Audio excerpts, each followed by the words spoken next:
Hi, it's Rob here and welcome to another video. I thought I'd jump in on this thread. I've seen quite a few videos.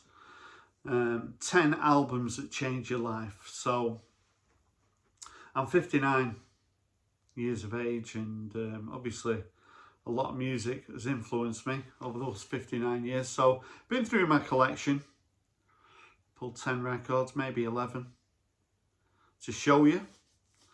So I think I started to really get into music when I was about 14. Before that, I was more into football. I'm still into football now. Football and music. It's always been sort of big parts of my life. And when I was 14, I had an older sister. I was quite fortunate. And she had quite a lot of decent albums. But to have money to buy records of my own wasn't easy. I used to buy a lot of singles.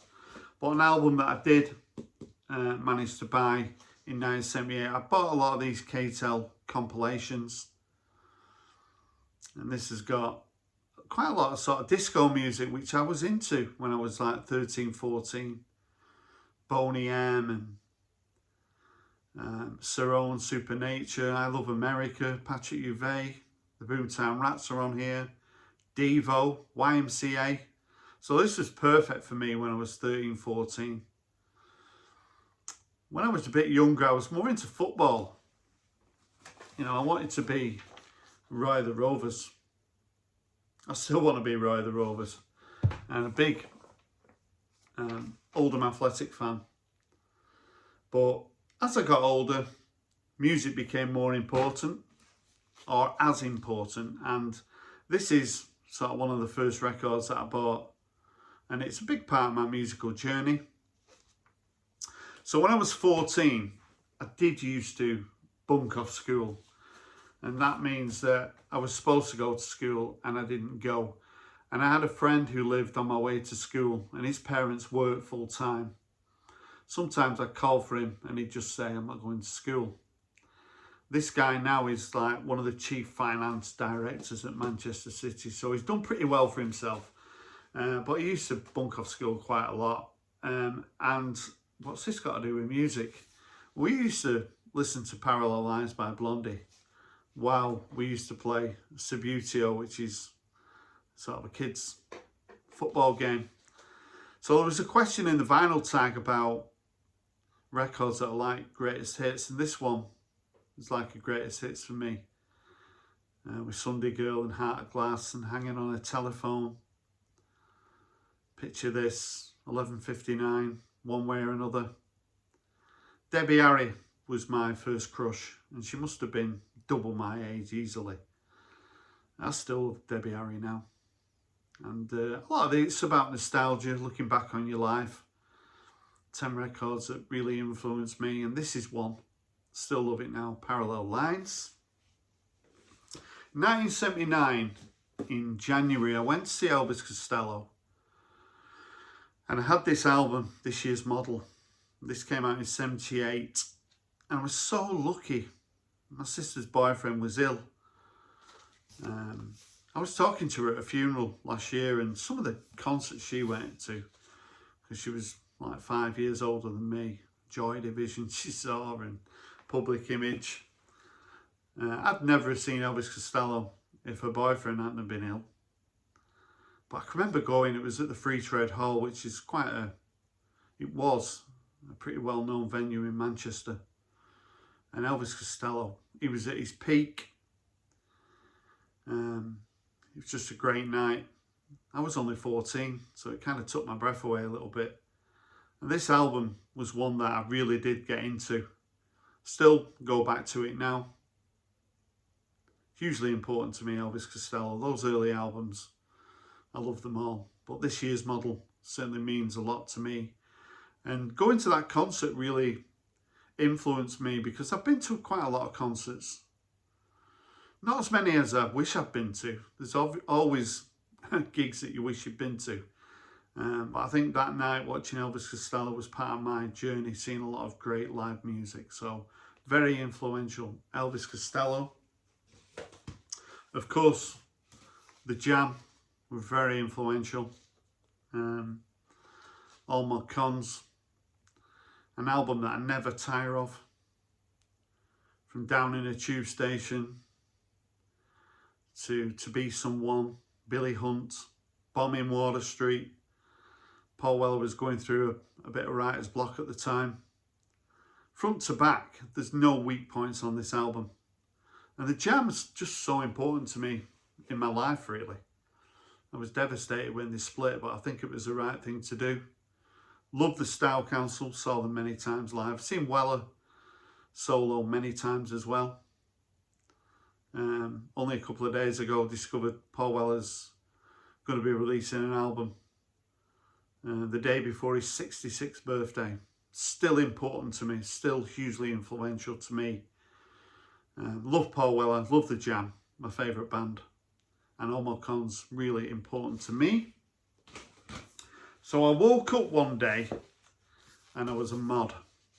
So I became a mod in about 82.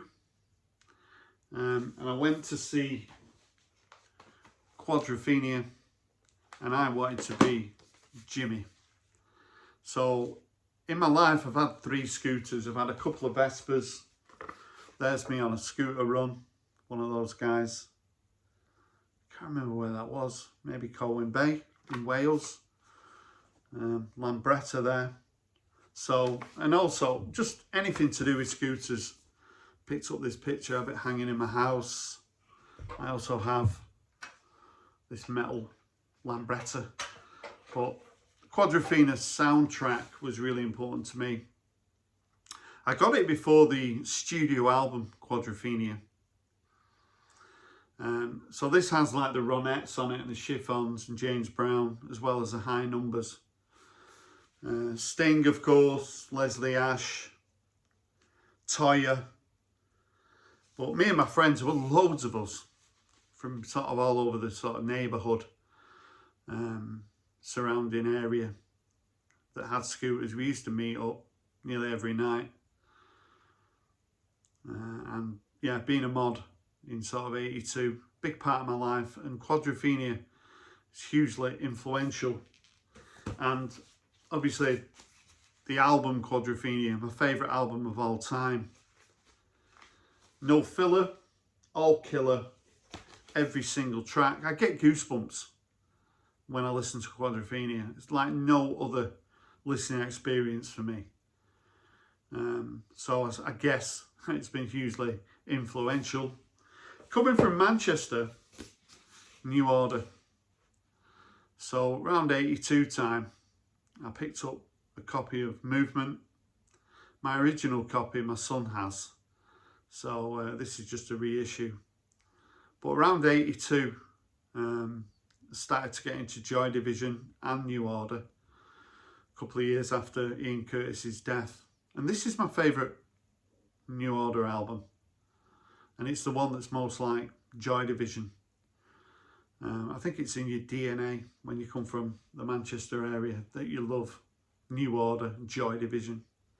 And also that you love the Smiths. So in 84, I think it came in 84 this. The debut by the Smiths. So the first track, Reel Around the Fountain. As soon as I heard that, I was hooked. But, this charming man had already been released and had seen him on Top of the Pops, Morrissey. Unlike any other band at the time, or since really. Hand That Rocks a Cradle, Hand in Glove, closing track, Suffer Little Children, about the Moors murders. And you got the lyrics and with this, and listening to reading the lyrics was an experience in itself. But this album was hugely influential. It's an album that I still absolutely adore. Talking of albums that I adore, from 1984, Prefab Sprout and Swoon, one of my favourite albums of all time. Unlike any other album, I think Prefab Sprout just, ripped up the handbook on sort of what is indie music with this album. They never released another album like this. Green Isaac and Don't Sing, Paddy McAloon, absolute genius. Went on to do Steve McQueen, great album, Protest Songs, Langley Park to Memphis, Jordan the Comeback. Fortunate enough to see Prefab Sprout live. Just this record, every time I listen to this, it's an out-of-body experience. Absolutely love Swoon by Prefab Sprout. I'm pretty political, and in the mid-80s there was a lot to be political about. We're in the middle of the Margaret Thatcher years, which were far from joyous, certainly for me, being left-leaning. But things that were going on around the world, in South Africa, you know, Billy Bragg sung about the unions. Music so important when it comes to politics for me. Sort of when I was in my early 20s, politics and music sort of came hand in glove. And Billy Bragg is someone that I always listen to. Great songwriter, love songs, but also very political. Absolutely love this album. Talking to the Taxman about poetry. All Billy Bragg's albums in the 80s I absolutely love. Thought I'd show this one. Even from sort of the Home Front and the Warmest Room, Greetings to the New Brunette, Levi Stubbs' Tears, everything on this album. Another go-to album from the 80s. The 80s gets a bad rap from some people. I absolutely love the 1980s music. And this came out in the 80s. Stone Roses' self-titled debut. So in 89 when this came out, being from the Manchester area, when you went into HMV, you had a choice of which Stone Roses t-shirt you wanted to pick up. I remember going to a party, I would have been like 23, 24, went to a 21st party and everyone, we were just dancing to the Stone Roses, Fool's Gold, What the World Is Waiting For, Want to Be Adored, She Bangs a Drum. Just a really special album for me. Of course, that Manchester time, 1990. So many great bands came out of the Manchester area. Happy Mondays, James, Charlatans, Spoilt for Choice. But this one was the one that really changed everything for me. The Stone Roses debut. Finally, I think this is a bit of a sneaky one, but still I'm being influenced. Still, music changes me. And King Gizzard and the Wizard Lizard from Melbourne, Australia. I was influenced by my son to get into these. This is the first album that I picked up by them in 2019. Fishing for Fishes. And King Gizzard sort of took me in a different direction musically, really. Because I was listening to this and I'm thinking, really, I should maybe give prog a listen.